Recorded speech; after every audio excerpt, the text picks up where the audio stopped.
The first shift you need to make is to put yourself first. And if you are anything like me, you have heard this before, probably even in the last month. I didn't listen myself the first 1,000 or 5,000 times that I heard it. But it is the foundational first step that you must take if you are not happy with where you are in your life. Especially in medicine, where we're taught that our patients come first.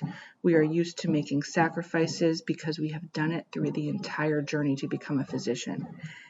It's okay in the short term when you're grueling through medical school and residency, but you have to change this before you become an attending, or not putting yourself first cannot last forever.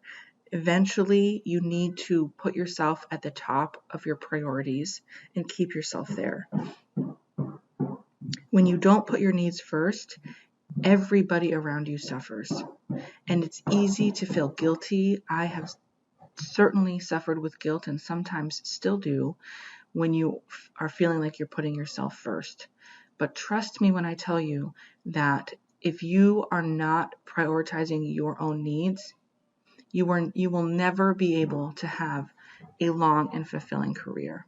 The next shift is to pay attention to what you're thinking.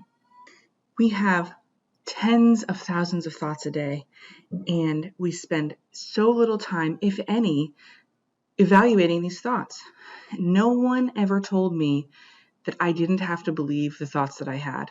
I never even considered this to be an option. I thought that whatever my brain told me to be true was what I needed to believe. And the scariest thing about this is so many thoughts are happening underneath the surface. We're not even aware that we're thinking them. Let's go through a few examples. Have you ever had any of these thoughts? Is this it? Now what? You worked towards becoming a physician for years, and now you feel stuck.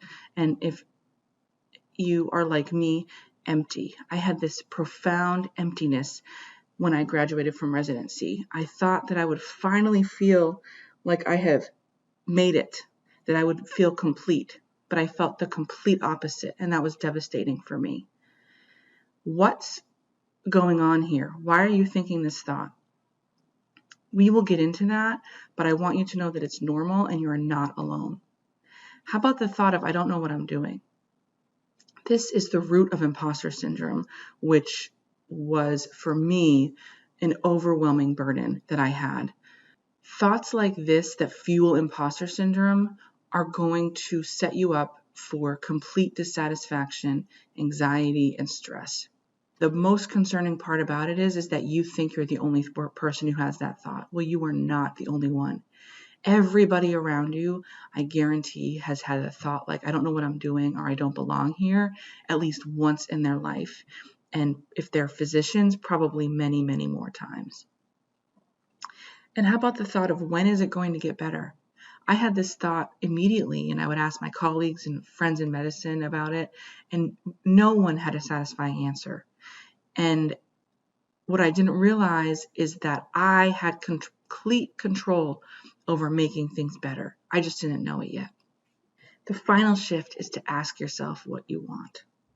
I mentioned that when I became an attending, I expected to feel like I finally arrived. I had grueled through medical school and residency, and I was looking forward to being an attending. That's the only goal I had ever thought of.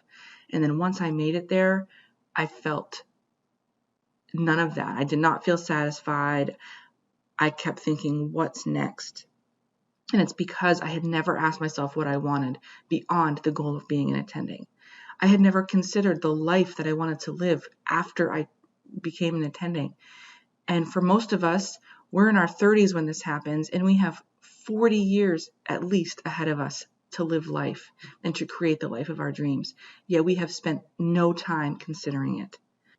When you ask yourself what you want out of your future, and this includes professionally and personally, then every single day has purpose. Every single day has meaning, because you know exactly what you're working towards, instead of just reacting to the needs of others around you.